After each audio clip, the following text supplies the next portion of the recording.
Bonjour Mary, today I want to talk about the differences between paper books, audiobooks, and ebooks. So to me, nothing beats the feeling of this beautiful paper in the palm of your hand, like actually having this physical thing and reading it just like on here and flipping the pages and having the bookmark. Like I love just normal books. But I have nothing against ebooks or audiobooks. My brother told me that he always thought he would be a die-hard paper book fan, but then when he started reading on his tablet, he decided he could never go back to a paper book, which I think is all well and good, and he thought that that's how I would feel, but I've read some ebooks, and honestly, I still prefer paper books. Ebooks are really nice because I would have loved them when I was younger, because I would always read with my flashlight under my covers, and that was a bit difficult to maneuver. That's nice that you don't have to have light, but it also gets annoying when you're in places of, like, if you're outside, it's kind of hard to read under the bright sunlight. It's also a lot lighter than a book, which I know that's another thing. If you're laying in bed, it gets kind of heavy to hold a book. So they're nice, and you can make the text as big as you want.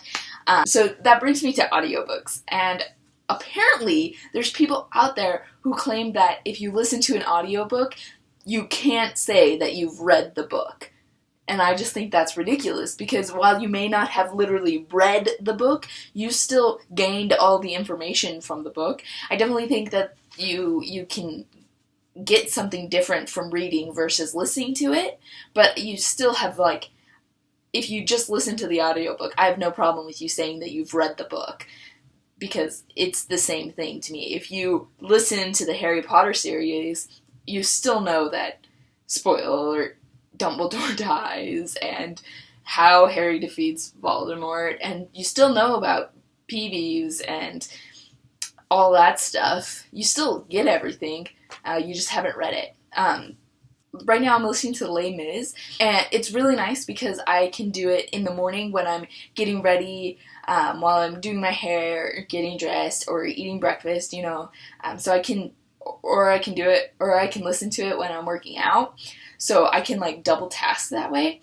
The issue with that, though, is sometimes I get distracted, so I stop listening, and then it's kind of hard to go back. I think it's really handy for books that I have to read. Last year, I had to read some books for my literature class, and so I listened to them, and that was really handy because it actually, like, made me do it. Because if I were to sit there and, like, force myself to read it, I would get so bored, and then I'd, like, get down. And I don't really like reading for classes, so listening to it helps. But I definitely, like, listening to Les Mis has made me think about how much I love reading, and how much you get out of reading, because, like, I can't, like, stop and, like, ponder a certain word. And then I also feel like I am getting the person who reads it, I feel like I'm getting their perspective on the book, and whereas if I just read the book by myself, I'm getting my own perspective, and it's, like, completely pure and raw. Like, the way he says things makes me see them in that way,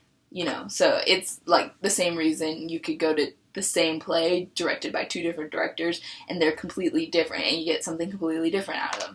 And that's not necessarily a bad thing, but I just love to form my own opinions about things. The other thing that's weird is that, so it's a guy, and then when a woman says something, he puts on a woman's voice, and it's actually pretty good. Most people who would try to, like, switch genders in their voice, they're gonna sound really ridiculous, and you're gonna want to laugh at him, and so he's not too bad. And if you just, like, listen to it at face value, then, like, I can still realize, okay, that's a woman. But I have this image of what this guy looks like in my brain, and he's, like, an older gentleman, and he's kind of scrawny in my brain, and so picture him, since he's the voice of all the characters, I picture him playing all the characters, and so I picture this old scrawny guy playing Fantine, and it's really quite creepy because he's wearing way too much makeup, and he looks like a drag queen, and it's super weird, and so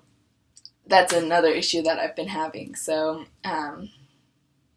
yep, definitely prefer paper books. I would ask you which medium of book you prefer, but I'm pretty sure I already know the answer. Paper, right?